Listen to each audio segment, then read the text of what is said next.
Hello everyone, welcome to the SCA's AmeriCorps Orientation Training. This is part 2 of the live training for SCA interns serving in AmeriCorps, so you should have already viewed the part 1 video on your own. My name is Haley Morway. I am the AmeriCorps Program Manager at the SCA, and I want to thank you all for joining us today. First, I want to congratulate you on being accepted to an SCA AmeriCorps position. We have thousands of applicants at SCA competing for about 800 AmeriCorps service opportunities each year, which is a sign that you are part of a very qualified group. You should be proud of this accomplishment, and I'm sure you're excited about the adventure ahead.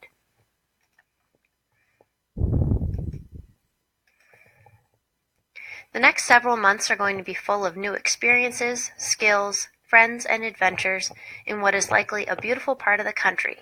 We want you to have the chance to share these experiences with the greater SCA AmeriCorps community, and here are a few ways you can do that. You can share your stories with the SCA community on social media.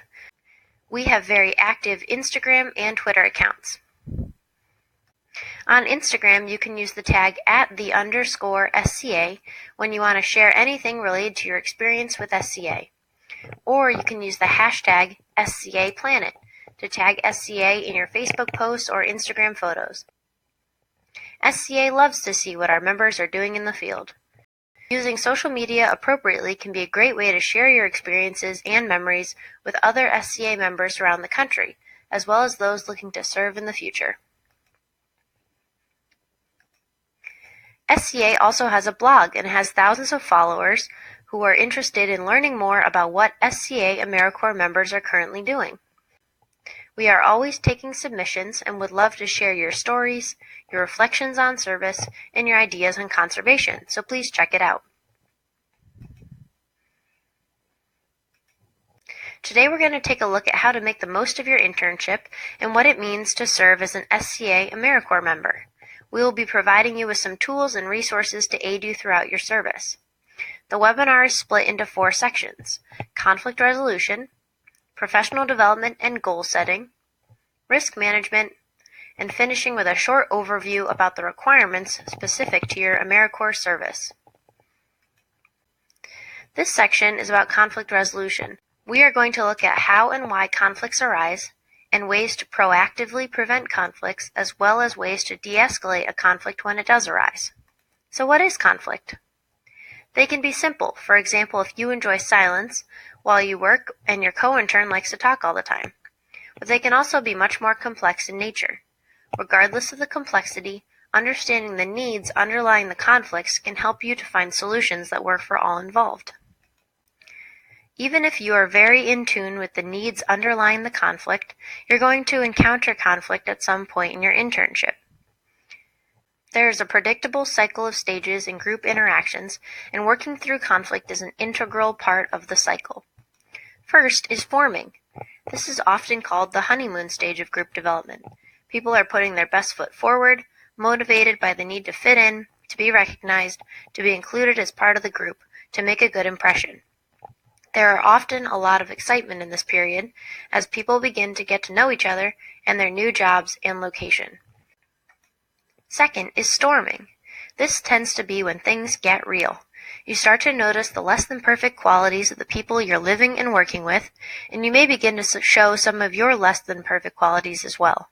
Everybody stops being as polite. This is where people's strategies to meet their own needs start to bump into each other. Third is norming. Norming begins as people start to process the issues that are creating the storming. They start working together so that everyone's needs can be met. People start to see their roles and how they fit in with the group. Last is performing. This is the sweet spot of group development. Performing is possible when everyone feels confident that their needs are going to be met. They don't have to expend energy defending their needs and are able to focus their energy on the task at hand. There's often a feeling of synergy at this phase. This is when some serious work gets done. This is a cycle. As elements of the situation change, even the best performing groups move back into the storming phase and have to re-establish norms to get back to performing. New elements could include adding a new team member, losing a team member, moving to a new work site, starting a new project, a change in seasons, or personal issues from home affecting one member, anything that changes the established norms. Conflict doesn't mean that there's anything wrong with you, your site, your supervisor, or your coworkers. It means that there's a clash of needs and an opportunity to explore what those needs are in order to come to a workable solution. In order for a team to be at its best performance, the people in the team need to feel secure that their needs will be met. So how do you get there?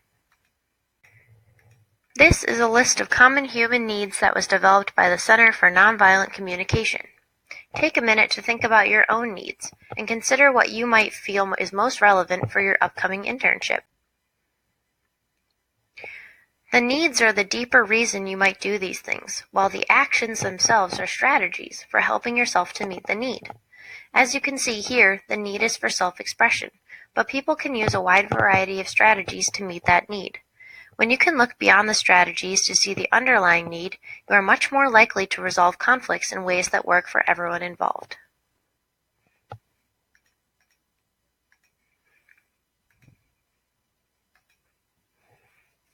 We're going to look at 3 steps you can take to help your group get to performance.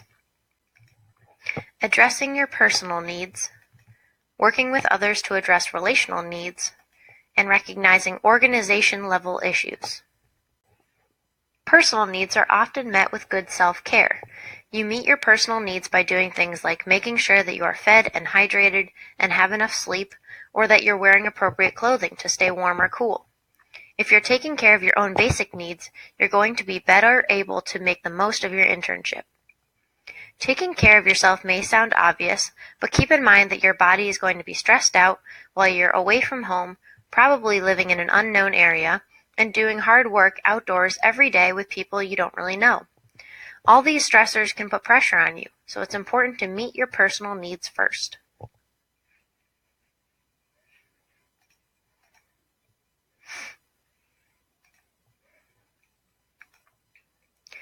Relational needs are about our interactions with others.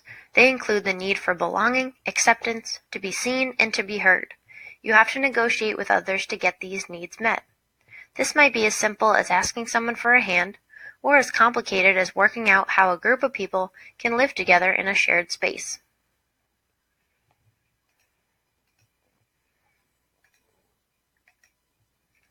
The more that you proactively deal with your personal and relational needs decreases your chances of ending up in a conflict situation. But it's unlikely that you'll be able to prevent conflict all the time. So what do you do when conflict occurs? We have an acronym that helps us with this question, SOC. S stands for situation. It's important to start by understanding what the conflict is about. Try to look beyond the strategies and get to the heart of the conflict. Ask yourself, what need do you have that is not being met in this situation? O stands for options. You have an incredible number of options when it comes to responding in most situations. Just be mindful and consider the best option in each situation for yourself as well as others. C stands for consequences. Once you've considered all possible options that you have, think through the consequences of each option. Once you begin to look at consequences, you can quickly see which options are realistic for you. Since SOC is a tool for how you can respond to a conflict by looking at the situation, all the options, and their consequences, your last step in the process is to make a fully informed decision whose options and consequences are most likely to meet your needs.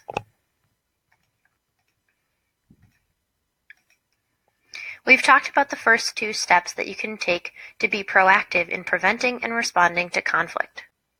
The third step is to recognize issues at the organization level. There are some situations that are not about having good self-care or conflict resolution skills. These are organization-level issues and should be addressed by SCA and your site supervisor. SCA and your site supervisor have made a commitment to provide you with a safe and meaningful internship experience. Organization-level issues are situations in which we need to step in to fulfill this commitment to you.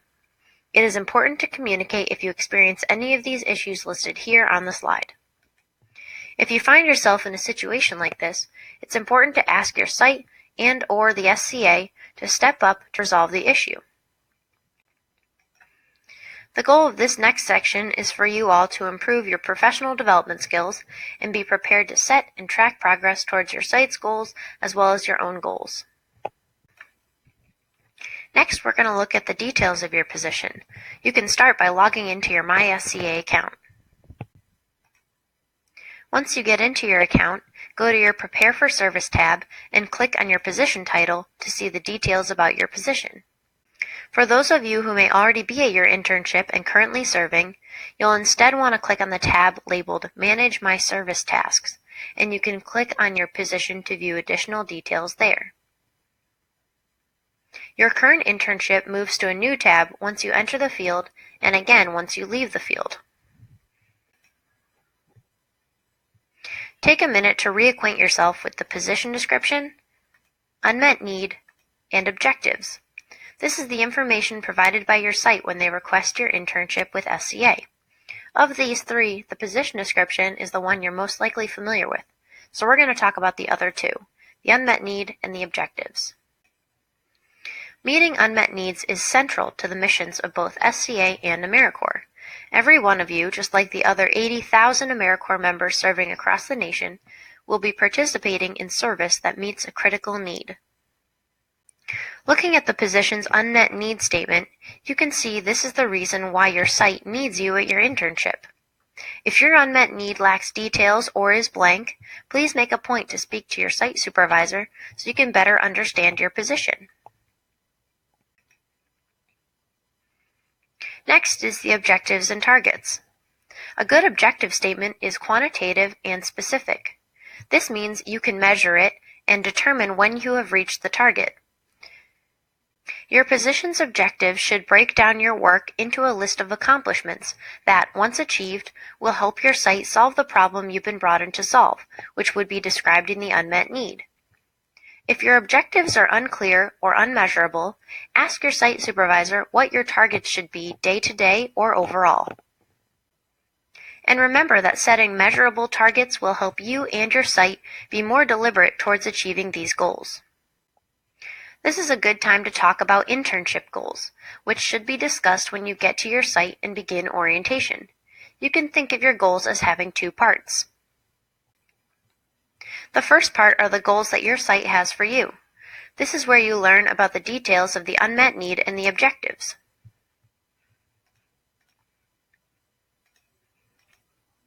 The second part are the personal goals that you would like to achieve from the internship. An internship is a great time to strengthen your professional development, whether this is your first internship or you're a seasoned SCA alumni. These could be things like learning how to use hand tools in trail maintenance or increasing your education experience. Ideally, if the position is a good match, these two goals should be aligned, but your goals might extend beyond the work itself to your own personal development, like improving your public speaking skills. It's important for you to have this discussion with your supervisor about their goals for you, as well as your own professional development goals. Your supervisor might even be able to assist you in achieving your personal goals outside your regular internship duties, like assisting you with editing your resume or setting up a USA Jobs account. Next, we're going to talk about output logs. Output logs serve many purposes. They help to track your progress towards the accomplishment of your site's objectives, and they ensure that we are on target with the goals of the overall AmeriCorps grant. Output logs also give SCA the data we need to zoom out and see the bigger picture, to show how each individual active service combines with all others for a massive effect that positively impacts the entire nation. Don't forget that your next several months will be defined not only by the good you do as an individual, but by how that good contributes to the conservation movement as a whole.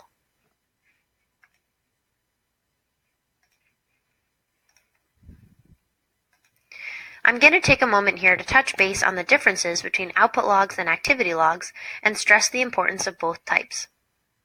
Output logs are used to document a specific project that you have worked on during your position. You can also think of them as a work log, and they should be created or edited at a minimum of every 2 weeks. It's a good idea to start a log when you start a new project, save it as a draft, and come back to submit it when you finish the project. The numbers that are pulled from the output logs paint a picture of all the great work that you've accomplished, and these numbers help to keep the AmeriCorps program running each year. Activity logs, on the other hand, are used to document the hours that you've served at your internship. They're also referred to as time logs or timesheets. On the screen is an example of a member's entered activity logs, and you can see at the top that it totals how many hours have been entered, so you can track your progress towards meeting your AmeriCorps required hours. At the end of your internship, we look at all your activity logs to determine whether or not you have met the minimum required hours for your internship and should receive your AmeriCorps Education Award, so it's important to keep them accurate. It's a good idea to get in the habit of submitting your activity logs every week so your supervisor can approve them regularly. If you don't have access to internet during your position, please let your SCA advisor know so they can set you up with keeping your time logs on paper instead. If you take time off, remember to submit a time log and enter 0 hours, because we are looking for a time log for each week of your internship. There are a lot of risks associated with living in a strange place, performing new tasks, and learning different skills. Many of you have already discussed these risks with friends and family before applying to this SCA position. No doubt you'll face more risks during your internship, both on and off the clock. SCA hopes that you'll be intentional about addressing those day-to-day risks. There are 3 goals in this section: for you to be able to identify hazards, develop risk mitigation strategies, and create a plan for emergency situations.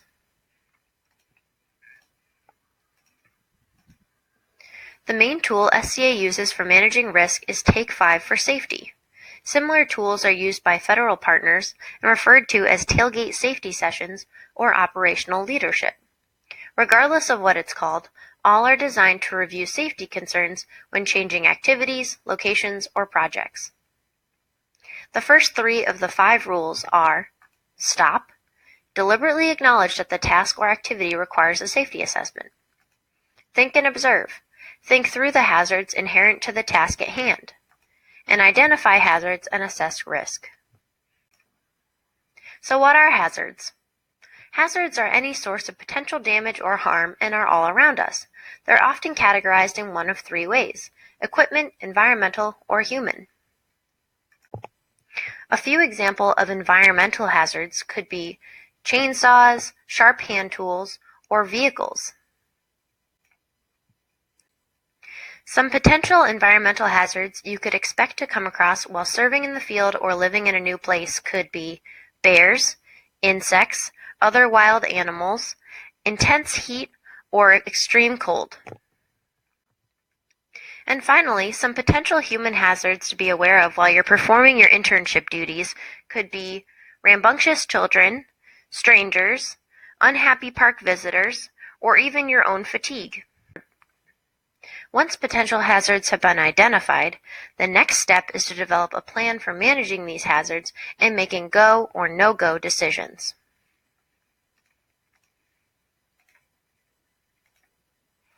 Part of that plan should be mitigation strategies, which are devised to minimize the risks associated with a hazard.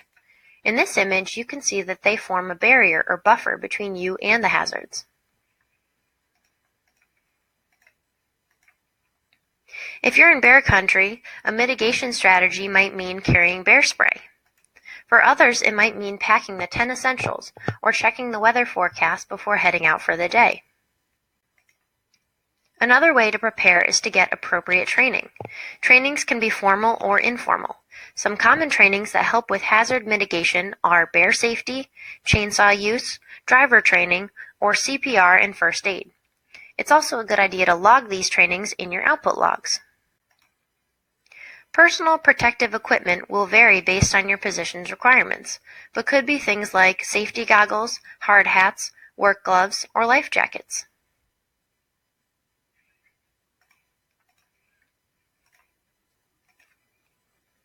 You should also learn and follow SCA and your site's policy and procedures, whether it's appropriate use of government vehicles, working in the field with a partner, or checking in at the end of the day. It's also a good idea to read the SCA Intern Handbook if you haven't already, which can be found on our AmeriCorps page of our Conservation Nation site.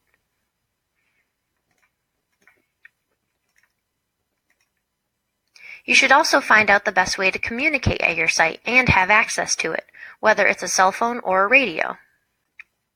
Finally, step 5 is to manage. Continually monitor your surroundings for potential risks and adjust your plan as necessary. This may mean starting the process from step 1 if conditions change.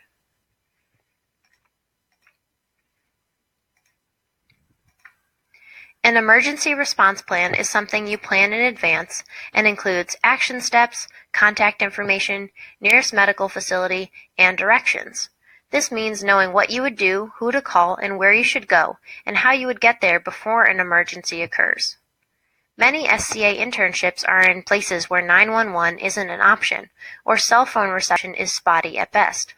The point of an ERP is to think through all these scenarios before something happens so you have a plan if necessary.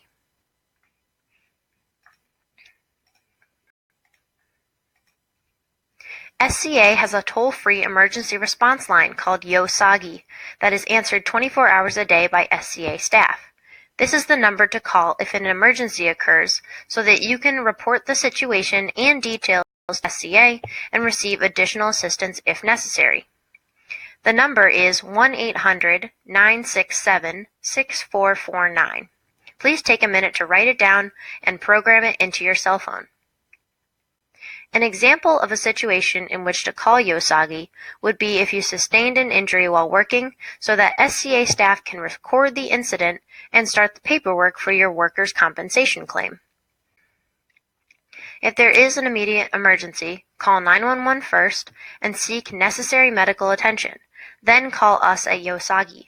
To reiterate, this is not the number to call if your paycheck is incorrect or your uniform hasn't been delivered.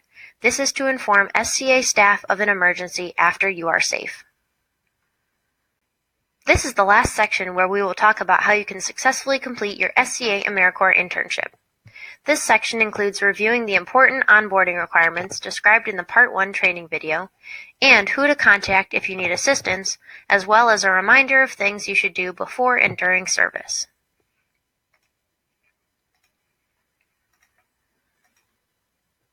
Let's start with what AmeriCorps service is. AmeriCorps is a nationwide organization of members who are dedicated to service and volunteering, which is used as a pathway to improve lives, strengthen local communities, and to foster civic engagement. It's even more important that you think of your duties not just as the specifics of your project, but as part of a larger effort of engaging with your country through service. In this case, our focus is on service to nature. And just so you know, you can download an AmeriCorps Serves Here sign, similar to the one in the last photo, from our AmeriCorps page on conservationnation.org to print and post at your site to show your support towards national service. As a reminder to those of you who have not started your internship yet, you should be aware of the following onboarding requirements. First is completing at least 2 background checks through SCA's vendors, TrueScreen and FieldPrint. You will need to be fingerprinted for the FBI background check through FieldPrint, and should therefore start this process as soon as possible and schedule your fingerprint appointment before you leave for your site. Second is to sign all paperwork in your MySCA account.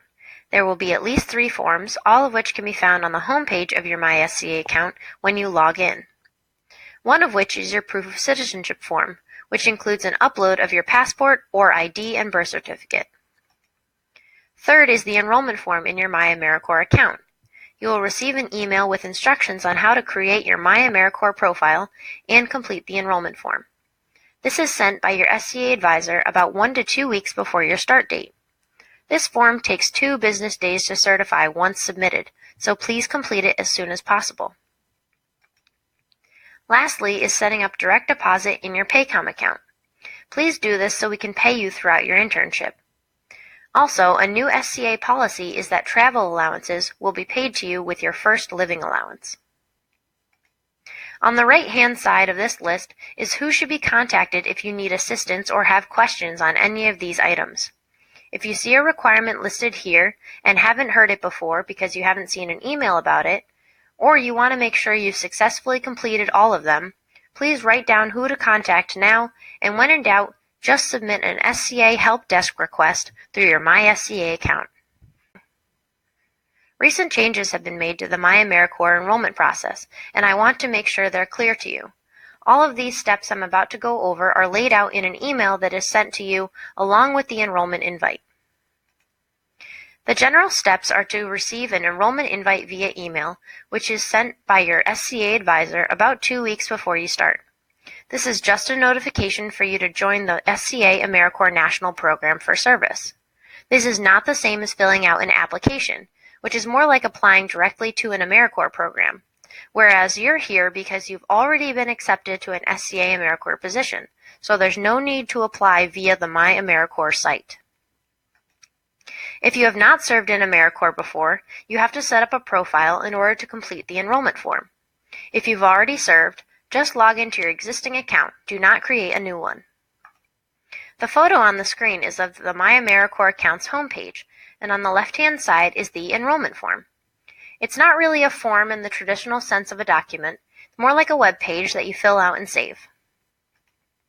The completion of the enrollment form triggers your name, date of birth, and Social Security number to be sent to the Social Security Administration, and over the course of 2 business days, they will either verify your information or return it, so please make sure all your information is entered correctly. If it is returned, you cannot be enrolled until it has been manually verified by CNCS. If this happens, SCA staff will notify you that we will either need your passport or birth certificate and your Social Security card to upload to CNCS so they can complete the manual verification. This process takes 4 to 8 business days from start to finish, so it's important that you complete the enrollment form as soon as possible to allow time for all the necessary steps to be taken if you are not automatically verified. We will notify you via email if this occurs. It's not common, but it does happen, and we cannot enroll you until verification has taken place. Please take note that I have said business days repeatedly because CNCS staff do not work on the weekends or federal holidays. Lastly is your enrollment in AmeriCorps service, and you will receive a confirmation email with information on how to set up loan forbearance once it has been completed.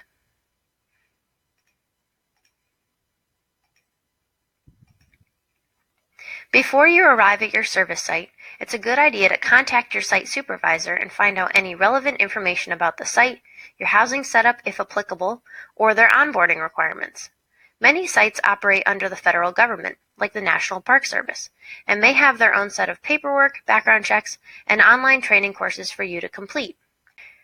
It's also a good idea to confirm with your SCA advisor that you are all set to start on time and be enrolled in AmeriCorps. SCA requires that you attend the fingerprint appointment for your FBI background check through FieldPrint before you leave home. Exceptions can be made for those who live in remote locations and require a fingerprint kit. Finally, confirm your travel arrangements so you're ready to go. Like I said earlier, once you enter the field, you'll be enrolled in AmeriCorps within 8 days. It's important to communicate any changes to your service start or end date to your SCA advisor ahead of time, so that we can send you new paperwork to sign and make sure your pay schedule is updated. This is a good time to address your term of service as well. Members are allowed to take time off from their internship as needed, but it should be communicated and approved by your site supervisor. If the time off is extended, please notify your SCA advisor as well. We just want to know if you're not on site and why, so that we know you're safe. As a reminder, in addition to completing your minimum required hours for your internship, AmeriCorps also requires that you serve at your site until your documented end date. Leaving early, even for positive things like landing a job or starting school, can result in the loss of your award. Please contact your SCA advisor ahead of time if you need to change your position's end date for any reason. Other things to keep in mind during your internship. We've already discussed this in detail, but these logs are important, so I'll say it again. You should consistently submit output and activity logs in your MySCA account throughout your position. And don't forget to include trainings in your output logs as well. Continue to regularly check your email if you have access to the internet, because this will be the primary way SCA will get in touch with you if we need information. Lastly, please show off your gear. We want you to be loud and proud about your service with SCA and AmeriCorps. Please teach others about your service opportunity and how it has changed you. This brings us to the end of our presentation. Remember to share your service stories with us, whether through Instagram or Twitter, or just by shooting us an email, because we look forward to hearing about your experiences. If you haven't been to our Conservation Nation page, I encourage you to visit it and take a look at the pages we've created for all of you, covering everything from loan forbearance to exit paperwork requirements. If you have any questions, please contact your SCA advisor and enjoy your service. Thank you.